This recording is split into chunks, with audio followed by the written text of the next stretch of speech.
Hey everyone, Loomis here, and I am back with one final video before we have the launch of Ancient Beckoning. So I wanted to cover just 5 last tips for you guys before it starts to make sure that you guys get the highest scores possible. So without any further ado, we're going to cover my 5 final tips before the release. So my first one is that Gargoyle Jacket is not a suitable replacement for Last Rites. Now, I hear all the time people are saying, yeah, I don't have a Last Rites, but my Gargoyle Jacket is just as good. Or, actually, I hear a lot of the time, yeah, Gargoyle Jacket's actually better than Last Rites. Now, this comment is literally never true, but it's especially not true in Ancient Call, because you can stack as much defense as you want, it does not matter. Damage reduction is the only defensive stat that matters in Ancient Call, and the more damage reduction you can get on any of your units, whether it's a tank, whether it's a healer, whether it's a DPS, whether it's a support, whether it's something else, the damage reduction is always going to be more important than the defense. So, the first couple turns, when you have the boosted stats and the boss's attack is lower, maybe defense might matter for a turn, but over in the long run, it is not going to matter. So, you might be stressed out after watching some of my videos saying, wow, you need a ton of Last Rites. You kind of do. I think the ideal minimum number of Last Rites to have is maybe like 5.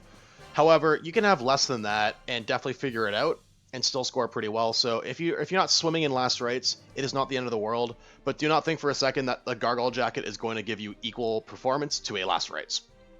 Now, the second tip I have is that if you're going to use Eulers Bow, you need to have it in a situation where your character's getting massive damage reduction. And really the only 2 scenarios, maybe 3 scenarios where this actually applies is Illustrial Narm Luna with Holy Pegasus, because they're going to get the 50% extra damage reduction when they attack. There's really not many other situations where you can consider an Eulers Bow. One other one might be Joshua on Jormungandr, although it's not my favorite setup for him.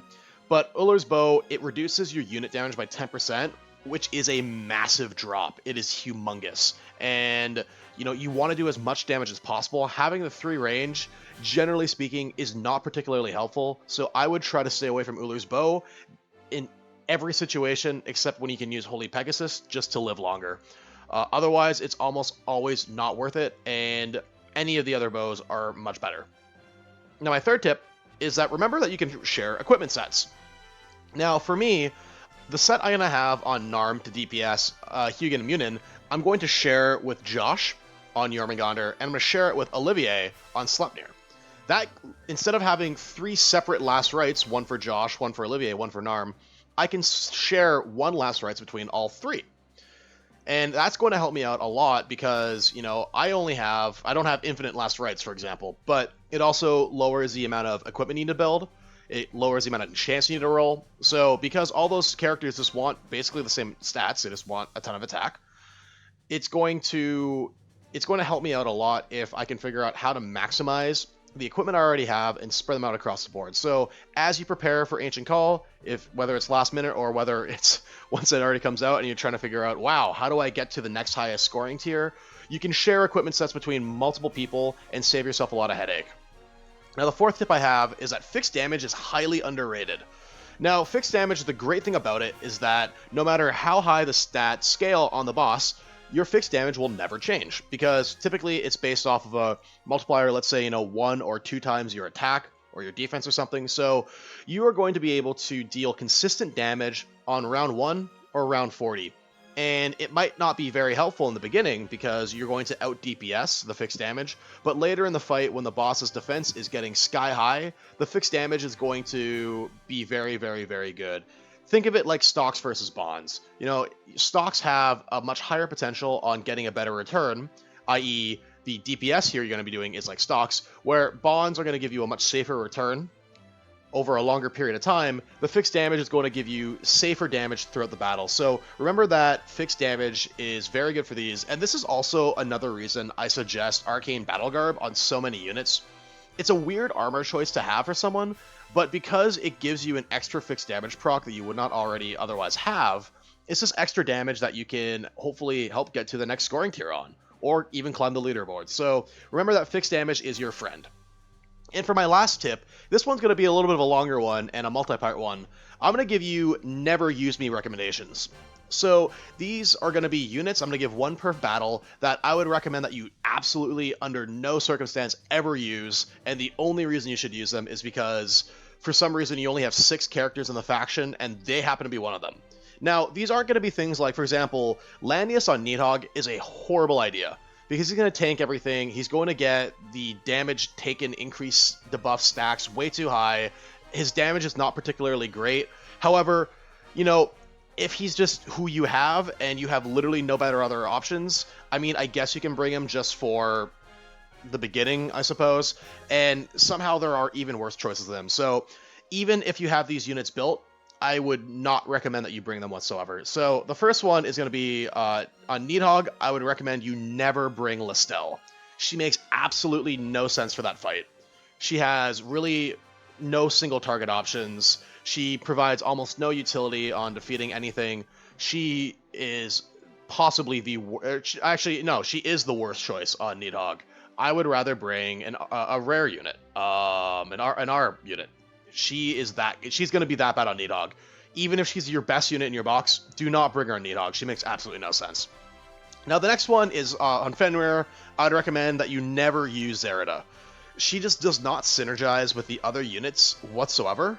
And, you know, yeah, she does have a good amount of attack power. She's never going to proc her hide and seek.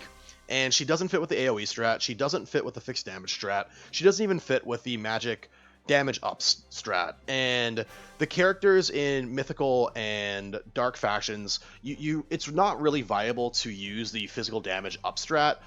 She's not particularly bulky. She can wear last rites, but she's not particularly bulky.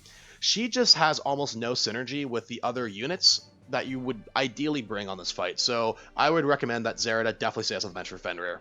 Now for Sleipnir, I have Egbert. And to be honest, basically every SR and SSR unit in both Empire and Strat factions actually makes sense for Sleipnir, except Egbert. He has low intelligence. His fixed damage procs is fine, but he has low intelligence. He can't move again. His skills are weird. He doesn't have, I mean, he does have Dark Scythe and Fireball, I guess, but he's just not, he doesn't add anything to the fight, and almost any other unit is going to do something that makes sense for the strategy on how you want to take down this fight.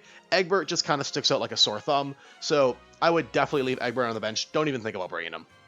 Now, next on Jormungandr, I would say Farah makes no sense to bring.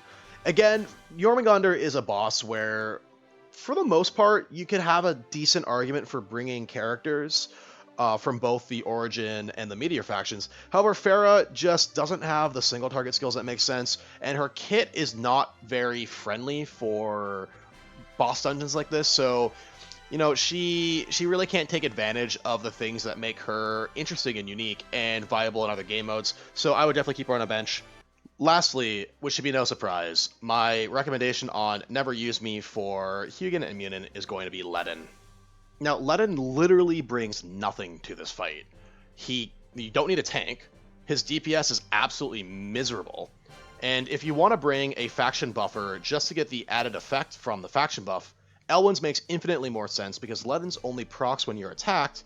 Elwyn's works on both offense and defense, as long as your HP is high enough. So, Ledin is basically the lowest tier option you can bring on Hugin and Munin, and almost any other unit makes sense, so I would greatly urge you to leave Ledin on the bench. Bring literally anyone else. So that's it for the video today, guys. Thank you so much for watching. If you enjoyed this video, I'd appreciate it if you could hit the like button and subscribe to my channel. And as always, if there's any future videos you'd like to see, if you guys have any Ancient Call questions or comments, or anything you want some last minute prep tips on, please let me know in the comments below.